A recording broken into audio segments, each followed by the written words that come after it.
ফরিদগঞ্জে মাদক ব্যবসায়ী ও সেবন বিরোধী সমাবেশ ও মানববন্ধন অনুষ্ঠিত। ফরিদগঞ্জ থেকে মোশাররফ হোসেন ফারুক মৃধার তথ্যচিত্রে দেখুন বিস্তারিত।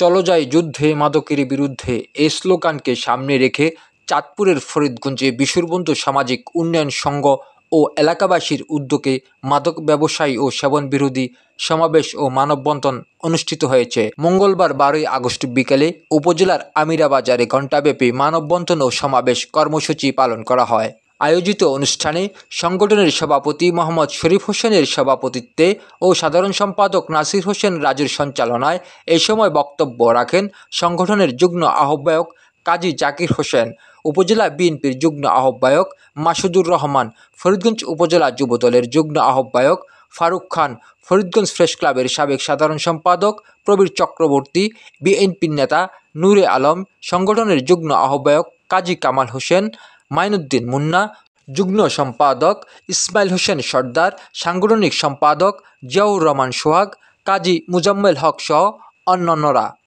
এই সময় বক্তারা বলেন, সমাজ থেকে মাদক ব্যবসায়ী ও সেবনকারীদের নির্মূল করতে হলে সমাজের মাদক বিরোধী ঐক্যবদ্ধ নাগরিক সমাজ গড়ে তুলতে হবে, তবেই মাদক নির্মূল সম্ভব বলে মন্তব্য করেছেন বক্তারা।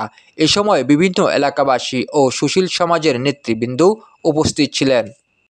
মাদকের কালো হাত ভেঙে দাও, গুড়িয়ে দাও, ভেঙে দাও, গুড়িয়ে দাও। মাদকের কালো হাত, মাদকের কালো হাত ভেঙে দাও, গুড়িয়ে দাও।